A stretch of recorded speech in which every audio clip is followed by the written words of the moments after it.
السلام عليكم ورحمة الله وبركاته. فاكرين يا جماعة لما كنت عامل قدامكم فيديو يا جماعة عن الصبار، لما كنت نقله من قصيص لقصيص آخر، اللي هو يا جماعة القصيص ده كان عندي قصيص تاني زيه يا جماعة، وكان مليان، كان مليان وأكتر من ده كمان. فأنا طبعا فضيته عشان خاطر طبعا كان في ولدة تحت هنا كانت بتطلع ومكانتش بتلاقي مكان تطلع فيه، عشان كده كانت بتموت. فأنا طبعا اضطريت إن أنا أفضي القصيص على الأرض، واخد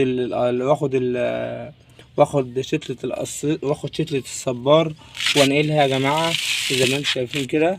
الصبارات يا جماعة بسم الله ما شاء الله اهوت يا جماعة. الولدة اهيت الصبارات يا جماعة، كنت زرعت طبعا كل واحدة في صفيحة زي دي كده، او في حاجة صغيرة زي دي كده.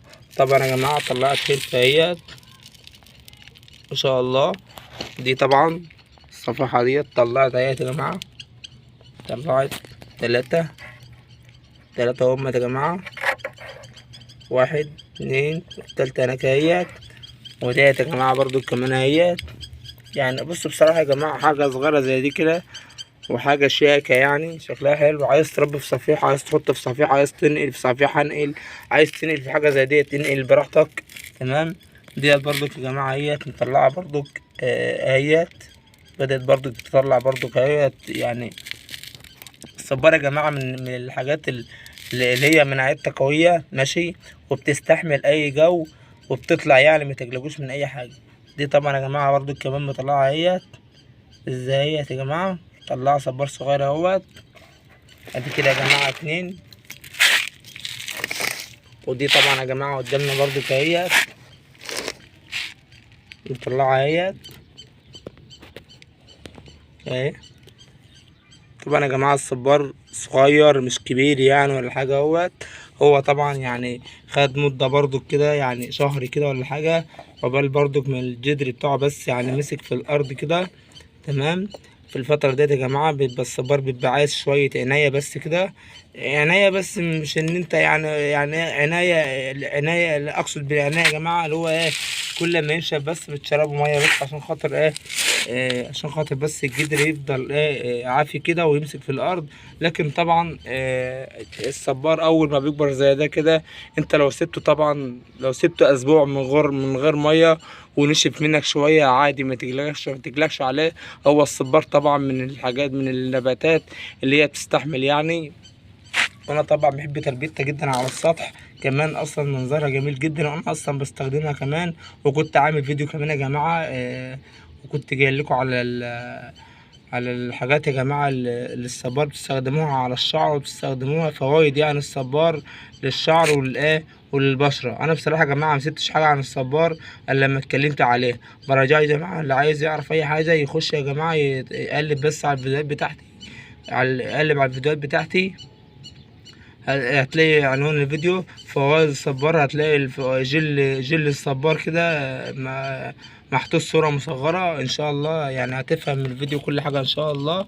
وطبعا جاي لكم ازاي تستخدموه على الشعر وازاي تستخدموه على البشرة وفوائده ايه. اهو يا جماعة. تمام. دي طبعا يا جماعة بعد شهر بالظبط، عشان طبعا الصبار ده يا جماعة لسه صغير اهوت، قبل ما بمسك بس كل ما يشرب بتسقيه. تمام. اهوت قبل ما اطلع حاجة صغيرة زي دي كده.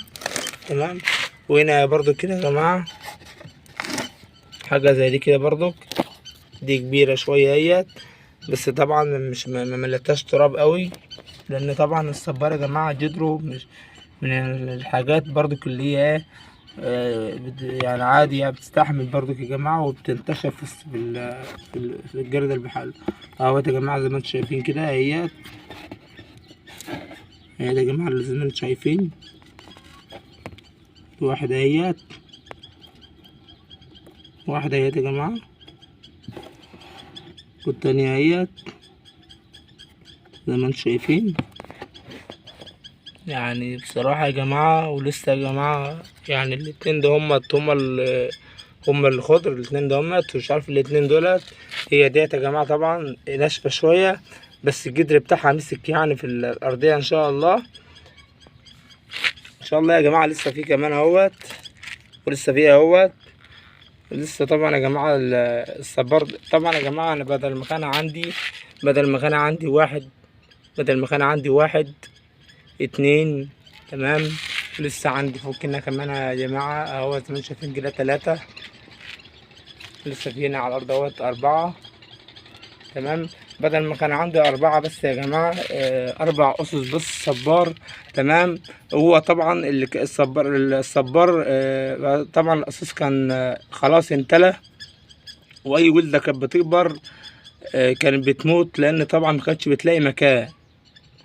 فانا اضطريت طبعا ان انا اخد قصيص زي دي كده، ان انا افضيه، تمام، واوزعهم على قصص صغيره زي دي كده. عايز تحط في قصيص صغير زي ده كده برضك شكله جميل، هيطلع لك برضك زي ما انا قلت لك كده حاجات صغيره زي دي كده، وتتحكم فيه زي ما انت عايز. عايز تحط صفيحه كبيره حط، عايز تحط في البلكونه في المطبخ. بصراحه يا جماعه الصبار الالوفيرا يا جماعه انا بحب الصبار، جميل جدا.